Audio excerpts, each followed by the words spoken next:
story real quick. It comes from the book of Luke, the 15th chapter. And it talks about, it's a story commonly referred to as the parable of the lost son, of the prodigal son. This is a certain man had two sons, and the younger of them said to his father, Father, give me everything that will fall to me when you die. So he divided his livelihood, and not many days later the younger son gathered it all together and journeyed to a far country and wasted all that he had on prodigal living. Now, catch this.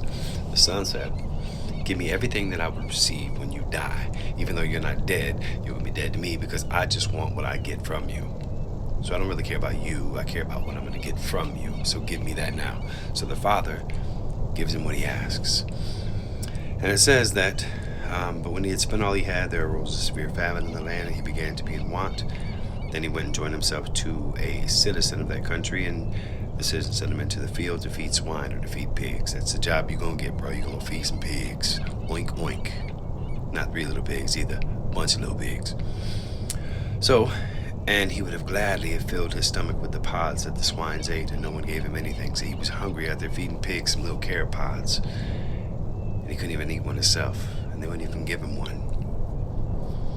It says, but when the time came, this is in verse 17, it says, but when he came to himself, he said, how many of my father's hired servants have bread enough and to spare, and I perish with hunger?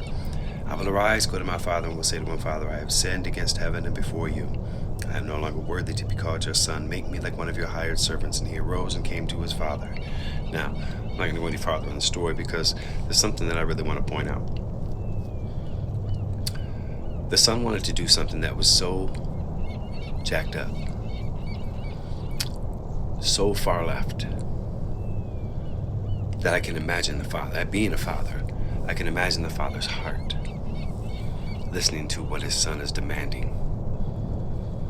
But as a father, this parable is powerful, but as a father, he allows him to have what he's asking for. Even though he knows what's out there. On the other side of his place, his grace, his love, his face. I feel like we're at a critical point in America's history where we have gotten to the place of we have rejected who God is. And we want our own way. We want to do it our way. We want our things. We want our freedoms.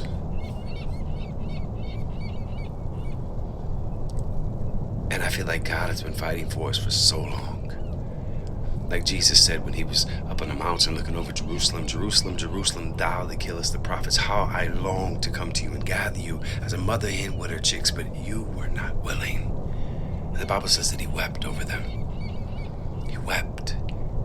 The Son of God wept over us because he could not force his will on us, and he could not force us to receive his love.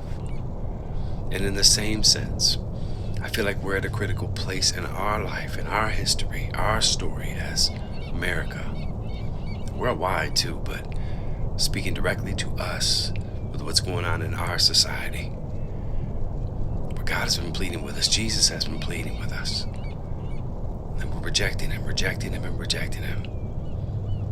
We say we believe in him, just like the son believed in him, to the extent of what he could get from him.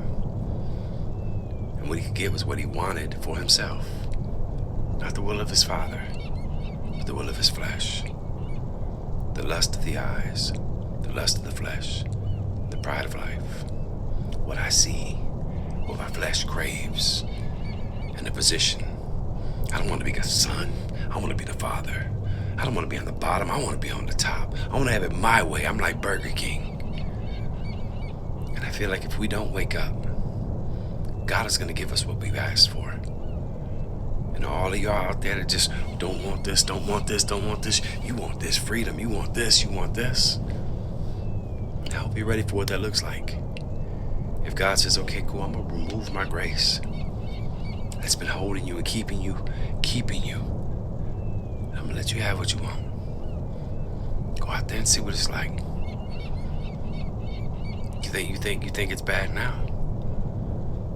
Maybe take away the love of God, the grace of God, the mercy of God, Exclude him from all of your decisions and live in every way that's in contradiction to this word. We'll see what happens. Let me know how you like that. But as for me and my house, we will serve the Lord, and I will trust him through whatever season we come into. Whatever ends up being our next step, our next stage, I'm going to move into it because that's what God has us do. That's what he had Joseph do. That's what he had Jesus do. That's what he had David do. And please God have me do. And all of y'all too. But the difference is, my help, my trust, and my faith will be where it has always been, in Jesus Christ. What will yours be in? Huh? Good luck with that. Let me know how it works for you. One love. God bless you. We are